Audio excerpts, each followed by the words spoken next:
Bienvenidos a una nueva sesión de aprendizaje. Continuando con el desarrollo del curso del sistema constructivo en seco, Drywall, recordamos que este método se encuentra regulado y aprobado formalmente en el Perú bajo la Resolución Ministerial número 177-2003 Vivienda, con fecha del 26 de agosto del año 2003. Hoy nos enfocaremos con total rigor en la unidad de aprendizaje número 5, colocar revestimiento y aislamiento termoacústico. El desarrollo práctico y técnico de esta quinta unidad se encuentra estructurado de manera secuencial en 6 operaciones fundamentales. 1. Cortar planchas. 2. Colocar y fijar planchas. 3. Perforar planchas. 4. Cortar lana de fibra de vidrio. 5. Colocar lana de fibra de vidrio. 6. Finalmente, la ejecución de la tarea práctica. Damos inicio a la operación número 1, cortar planchas. Como podemos observar en la imagen técnica de referencia, esta labor es el paso inicial para la correcta habilitación de las placas de revestimiento o placas de yeso, adaptando sus dimensiones estándar a la modulación requerida por la estructura del proyecto. ¿Cuál es la finalidad exacta de esta operación? Consiste explícitamente en habilitar las placas de revestimiento o placas de yeso de acuerdo con las especificaciones del diseño del proyecto. Para ejecutar esta labor con precisión milimétrica, se requiere de un equipamiento básico y especializado, una wincha o cinta métrica para el control dimensional, un marcador para delimitar las líneas, una regla metálica guía, un tiralíneas para trazos largos, una cuchilla o estilete de alta resistencia y un cepillo para drywall para el posterior pulido de los bordes. El procedimiento técnico consta de 6 pasos rigurosos. El paso número 1 consiste en medir y marcar con total exactitud las dimensiones requeridas directamente sobre la superficie de la placa utilizando la wincha y el marcador. El paso número 2 consiste en proyectar el trazo del corte de extremo a extremo empleando la regla o el tiralíneas para asegurar una perfecta línea guía recta sobre el papel de la placa. El paso número 3 nos lleva a la acción física, pasamos firmemente la cuchilla sobre el trazo marcado, cortando de manera limpia el papel protector de la cara frontal. En el paso número 4, procedemos a doblar o flexionar la placa de yeso hacia atrás, gracias a la incisión previa. Esta se quebrará de forma rectilínea por el núcleo de yeso sin desmoronarse. El paso número 5 consiste en voltear la plancha y cortar con la cuchilla la cobertura de papel de la cara trasera que aún mantiene unidas las piezas. Finalmente, el paso número 6 consiste en utilizar obligatoriamente el cepillo para drywall sobre el borde cortado, lijando y puliendo todas las imperfecciones y rebabas hasta dejar el canto completamente liso y uniforme. Pasamos ahora a revisar en detalle los tipos de placas, comenzando con la placa de yeso ASTI, o estándar. Este elemento constructivo se compone de un núcleo de yeso revestido por ambas caras con un papel de celulosa altamente resistente. Entre sus principales ventajas destacan su rapidez y facilidad de instalación, lo sencillo que es dimensionarla, la capacidad de lograr juntas invisibles y su gran versatilidad. Está especialmente recomendada para tabiques y revestimientos interiores, cielos rasos, así como para espacios comunes y dormitorios. Si revisamos su tabla de dimensiones, todas las placas tienen un ancho de 122 centímetros y un largo de 244 centímetros, pero varían en su espesor y peso. La de 8 milímetros tiene borde biselado y un peso de 5.8 kilos por metro cuadrado, mientras que las de 10, 12.5 y 15 milímetros cuentan con borde rebajado, con pesos de 6.1, 8.0 y 10.2 kilos por metro cuadrado respectivamente. Continuando con la placa de yeso ST, cabe destacar que es un material ideal para los distintos proyectos constructivos debido a la versatilidad y trabajabilidad que posee, lo que nos permite un rápido avance en la obra. Un aspecto técnico clave que debemos conocer es el borde rebajado, BR. Este consiste en un rebaje longitudinal en el borde de la placa, con un ancho que va de los 40 a los 80 milímetros, y una profundidad de 0.5 a 1.9 milímetros según la norma NCH 146. Este diseño es fundamental, ya que está pensado específicamente para lograr una terminación perfecta y limpia utilizando la masilla base del sistema juntas. Un punto crítico en la instalación de la placa de yeso ST es la ejecución de las fijaciones y la correcta profundidad de los tornillos. Para asegurar la calidad del acabado, debemos seguir 3 reglas estrictas. Primero, los tornillos no deben romper el cartón de la cara exterior. Si esto ocurre, se debe retirar el tornillo y reemplazarlo por otro, pero nunca en el mismo sitio anterior. Segundo, tampoco la cabeza del tornillo debe quedar sobresaliente, ya que esto dificultará el posterior masillado y tapado de las cabezas. Y tercero, la forma correcta es que los tornillos queden ligeramente rehundidos, aplastando el cartón superficial de manera controlada pero sin llegar a traspasarlo jamás. Cambiamos de componente para revisar la placa de yeso RH, la cual identificamos por su característico color verde. Esta placa contiene aditivos siliconados en su núcleo que aumentan significativamente su resistencia a la humedad, lo que la hace ideal para tabiques en zonas húmedas. Entre sus ventajas principales encontramos su alta resistencia al agua, juntas invisibles, excelente resistencia a impactos y que es muy rápida y fácil de trabajar. Sus usos habituales son en tabiques y revestimientos interiores de baños, cocinas y logias. En cuanto a sus dimensiones, mantiene el formato estándar de 122 centímetros de ancho por 244 centímetros de largo con borde rebajado, y se comercializa en 3 espesores, la de 10 milímetros con un peso de 7.0 kilos por metro cuadrado, la de 12.5 milímetros con 8.9 kilos, y la de 15 milímetros, con un peso aproximado de 10.7 kilos por metro cuadrado. Por último, analizamos la placa de yeso RF, reconocible por su color rosado. Está diseñada específicamente para la construcción de tabiques interiores que tienen una alta exigencia de resistencia al fuego. Recordemos que la resistencia al fuego es la capacidad que tiene un sistema o solución constructiva de soportar la exposición a un incendio estándar durante un tiempo determinado. Esta placa nos brinda la mayor protección contra incendios, siendo un elemento altamente resistente y aislante. Sus aplicaciones y consideraciones básicas se centran en la construcción de paredes interiores que requieran cumplir con normativas de seguridad contra el fuego, siendo una solución indispensable tanto para obras nuevas como para proyectos de ampliaciones y remodelaciones. Revisemos ahora el armado del Tabique Jet-Black RF. Un sistema certificado bajo la norma NCH 935-1 que ofrece hasta 2 horas de resistencia al fuego. Su estructura se compone de una doble placa de yeso Jet-Black RF de 12.7 milímetros por ambas caras. El armazón interior utiliza un riel inferior de acero galvanizado de 65 por 25 por 0.45 milímetros y parantes de 64 por 38 por 0.45 milímetros, modulados a una distancia de 0.407 metros. El alma del tabique lleva una lana de fibra de vidrio de 10 kilos por metro cúbico con un espesor de 50 milímetros. Para el cierre hermético, aplicamos el tratamiento de juntas con cinta y masilla Giplac, reforzado en los 4 lados y por ambas caras con sellador Promaceala resistente al fuego. Por último, la fijación se realiza con tornillos drywall punta fina de 6 por 25 milímetros en la primera placa, de 6 por 41 milímetros en la segunda, y un anclaje a la losa mediante clavos de impacto de 25 milímetros o pernos de expansión, disparados en zigzag por cada parante. Entramos ahora a revisar la sección de tipos de tabiques, comenzando con el tabique simple. Como vemos en los cortes vertical y horizontal, este sistema genera un espesor final de 8.9 o 12 centímetros.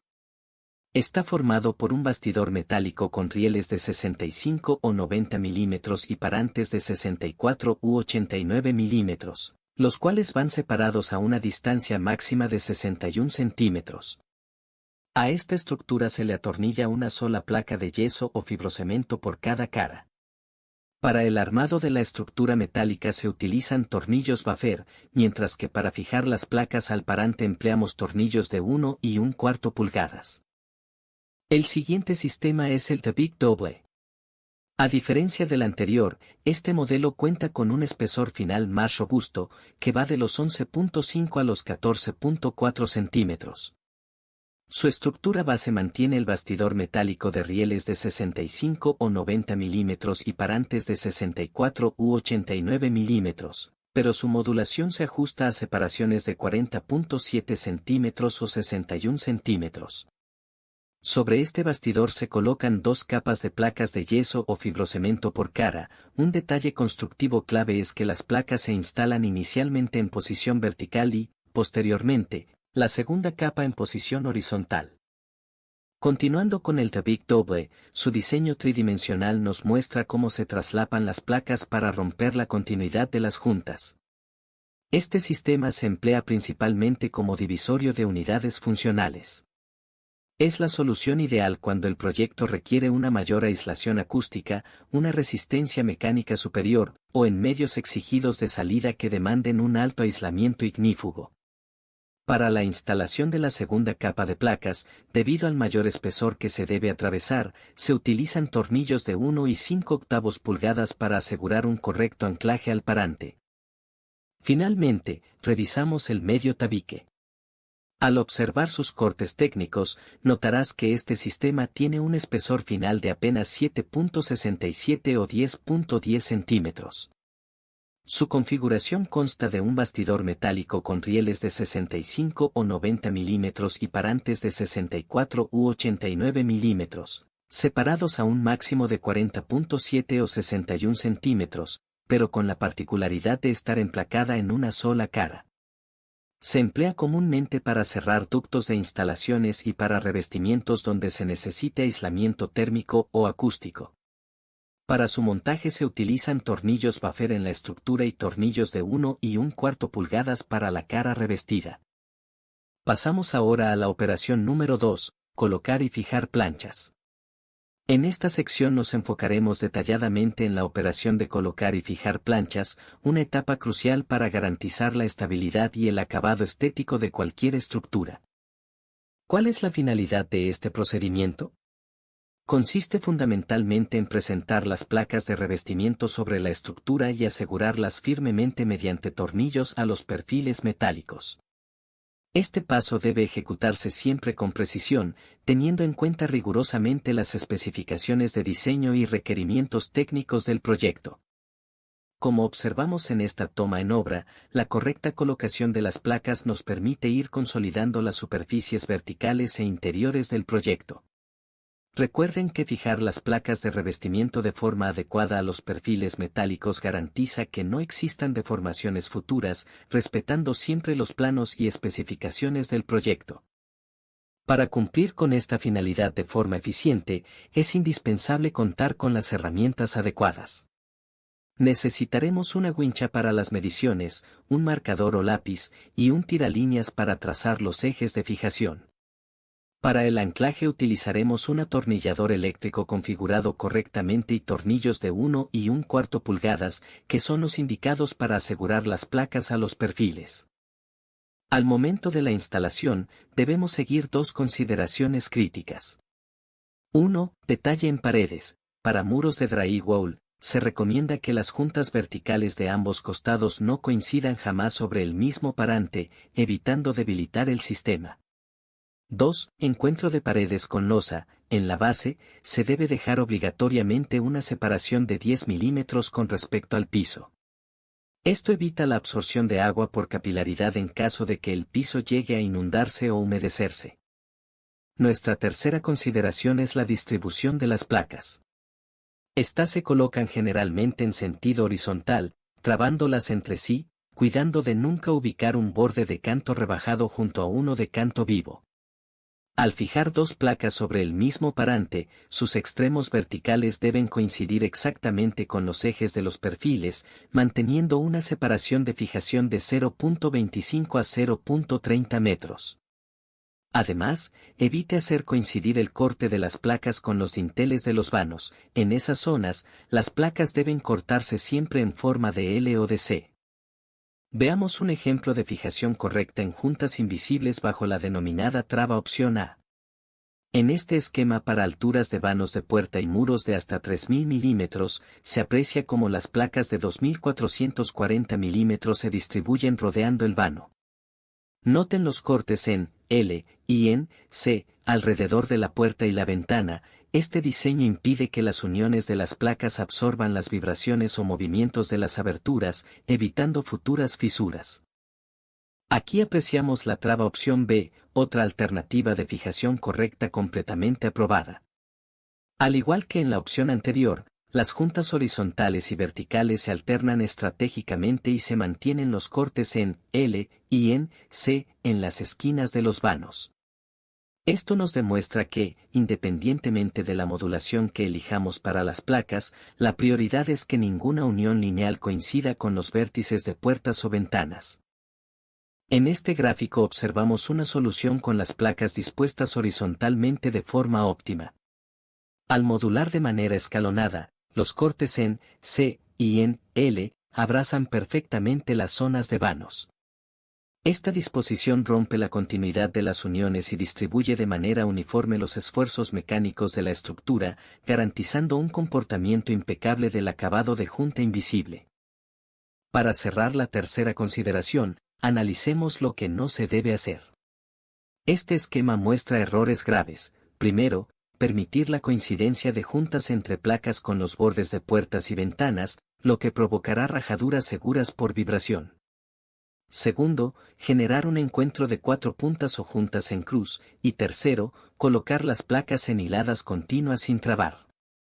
Estas malas prácticas comprometen severamente la resistencia del tabique y la calidad estética del proyecto. Revisemos ahora la cuarta consideración, fijación de las placas. Estas se aseguran a la estructura con tornillos de 1 o 1,25 de pulgada, modulados de forma lineal a una distancia de cada 0.25 o 0.30 metros. Recuerden dejar una separación de 10 a 15 milímetros en el encuentro con el piso para evitar la humedad por capilaridad, la cual se cubrirá posteriormente con el zócalo. Al analizar los detalles técnicos de las juntas, se deben respetar 3 reglas estrictas. En las esquinas, está prohibido colocar un solo tornillo o 2 alineados a 45 grados, la forma correcta exige instalarlos configurando una L. Distancias al borde, los tornillos deben situarse a exactamente 12 milímetros del borde de la placa. Entre placas trabadas, la fijación respecto a la junta horizontal debe ser de 50 milímetros a cada lado, manteniendo un desfase o traba vertical de 100 milímetros entre tornillos adyacentes. Entramos a la operación número 3, perforar planchas. En este módulo aprenderemos el procedimiento técnico correcto para calar y abrir vanos en las placas de yeso, asegurando una instalación limpia y sin daños estructurales. ¿Cuál es la finalidad de esta operación? Consiste en realizar agujeros o aberturas precisas en las placas de revestimiento de acuerdo con las especificaciones del proyecto. Estas aberturas son indispensables en los puntos donde pasarán las instalaciones de agua, redes eléctricas, telecomunicaciones, entre otros servicios. Para lograr perforaciones exactas y profesionales, requerimos del siguiente kit de herramientas e insumos: la wincha para tomar medidas, un marcador para trazar y el tiralíneas para ejes largos. Al momento del corte y acabado, utilizaremos una cuchilla, un cepillo para pulir imperfecciones y un serruchín de punta para drywall. El procedimiento consta de pasos muy sencillos. Paso 1. Primero, mida con exactitud las dimensiones y la ubicación del agujero que necesita realizar en la placa de revestimiento. Paso 2. Traslade y proyecte con precisión esas dimensiones sobre la cara de la placa utilizando un lápiz o un tiralíneas. En el paso 3, pasamos a la acción con el corte. Ingrese el serruchín de punta sobre el trazo de uno de los lados de la abertura, moviéndolo suavemente hacia adelante y hacia atrás. Aplique un poco de presión sobre la placa de yeso y repita el proceso en los lados restantes. Como tip técnico, según el tamaño de la abertura, puede empezar marcando el trazo inicial firmemente con una cuchilla. Para concluir la operación. Paso 4. Una vez cortados todos los lados del agujero, dé un golpe certero con un martillo para empujar y retirar limpiamente la pieza de yeso sobrante. Paso 5. Finalmente, use el cepillo de drywall para pulir todas las imperfecciones o rebabas que hayan quedado en los bordes, logrando un acabado impecable. Pasamos ahora a la operación número 4, cortar lana de fibra de vidrio. En este módulo aprenderemos a manipular correctamente este componente esencial para el aislamiento termoacústico en el sistema drywall. ¿Cuál es la finalidad de esta operación? Consiste en cortar y seccionar la lana de fibra de vidrio de acuerdo con el espaciamiento real que existe entre los perfiles galvanizados verticales, es decir, nuestros parantes, garantizando una cobertura total sin dejar vacíos. Para llevar a cabo estos cortes de manera exacta y eficiente, utilizaremos las siguientes herramientas básicas: una wincha para las mediciones, un marcador para los trazos guía, una cuchilla para cortes finos y un serrucho tradicional para cortes rápidos en bloque. La lana de fibra de vidrio es un producto compuesto por fibras de baja densidad, diseñado específicamente para absorber el sonido en los espacios libres y ofrecer un excelente desempeño térmico. Comercialmente, viene en rollos con dimensiones estándar de 1.20 metros de ancho, 12 metros de largo y 5 centímetros de espesor. Entre sus grandes ventajas destacan el ahorro de energía eléctrica gracias a su aislamiento, una elevada resistencia y estabilidad dimensional, y el hecho de ser un producto no combustible. Evaluemos sus aplicaciones. La lana de fibra de vidrio es sumamente versátil y se utiliza en la ejecución de todo tipo de paredes interiores, divisiones interiores y cielos rasos, siendo el núcleo protector que mejora el confort en cualquier ambiente. Repasemos los principales beneficios de incluir este material. Brinda un óptimo confort térmico y acústico. Reduce fuertemente los gastos de energía en calefacción y aire acondicionado. Ofrece máxima seguridad por ser un material no tóxico e incombustible. Cuenta con excelente durabilidad y confiabilidad para una gran trabajabilidad. Es de fácil transporte y almacenamiento al ser altamente comprimible. Su rapidez de instalación y colocación continua elimina por completo los puentes térmicos. Antes de iniciar con el procedimiento de instalación, es indispensable prestar atención a esta advertencia crítica de seguridad. Durante la manipulación e instalación de la lana de fibra de vidrio, es obligatorio el uso de los EPPS completos y adecuados para proteger al operario de las partículas suspendidas. El equipamiento técnico requerido para trabajar con seguridad incluye una mascarilla para evitar la inhalación de microfibras, lentes de seguridad para proteger los ojos, guantes que eviten la irritación en las manos y un traje de pieza entera o mameluco para cubrir completamente el cuerpo. Entramos al proceso constructivo con el paso 1, mida con la wincha la distancia exacta, tomando de alma a alma, que existe entre parante y parante en la estructura metálica armada. Esta medida nos dará la precisión exacta para el corte. Continuamos con el paso 2, se procede a cortar el ancho de la lana de fibra de vidrio. Presten atención a este consejo de alta productividad: corta la lana de vidrio enrollada usando el serrucho, es más rápido y tendrás un mejor acabado. Este primer corte nos dará el ancho exacto que necesitamos instalar entre los parantes. Seguimos en el paso 2. Una vez realizado el corte transversal con el serrucho, separamos la sección que acabamos de dimensionar. Como pueden ver en pantalla, mantener el rollo compacto al momento de cerrar nos facilita enormemente la manipulación, permitiéndonos retirar el bloque de aislamiento de manera limpia, rápida y sin deformar el material. Para finalizar el paso 2, se procede a cortar con cúter o cuchilla la cantidad y forma que se necesite de acuerdo con las dimensiones del tabique, altura. Al desenrollar el bloque, usa el cúter o cuchilla para cortar la cantidad y forma que necesitas, logrando el ajuste longitudinal perfecto para cubrir toda la altura de la estructura metálica. Llegamos a la operación número 5, colocar lana de fibra de vidrio.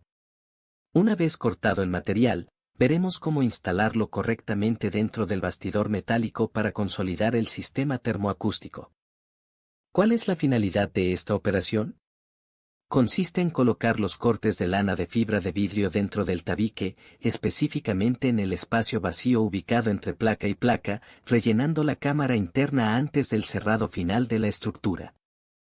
Iniciamos el procedimiento con el paso 1, se procede a colocar la lana de fibra de vidrio en los paneles, entre parante y parante, de tal manera que cubra la superficie completamente. Asegúrese de acomodar el aislante de forma uniforme en toda la cavidad estructural. Continuamos con el paso 2, se procede a cortar con cúter o cuchilla los excedentes. Si al presentar el material nota sobrantes en las esquinas o remates, recuerde este tip en pantalla. Puedes cortar el excedente con un cúter o cuchilla directamente sobre la marcha para un ajuste perfecto. Finalmente, completamos el paso 3, cubrir completamente los paneles de piso a techo, de tal manera que permita aislar adecuadamente la temperatura y ruido. Como regla de oro técnica y advertencia crítica, nunca presiones la lana al momento de instalar o perderá su densidad, la cual le ayuda a tener mayor absorción acústica. Muchas gracias por su atención y nos vemos en la siguiente sesión práctica para aplicar en obra todo lo aprendido.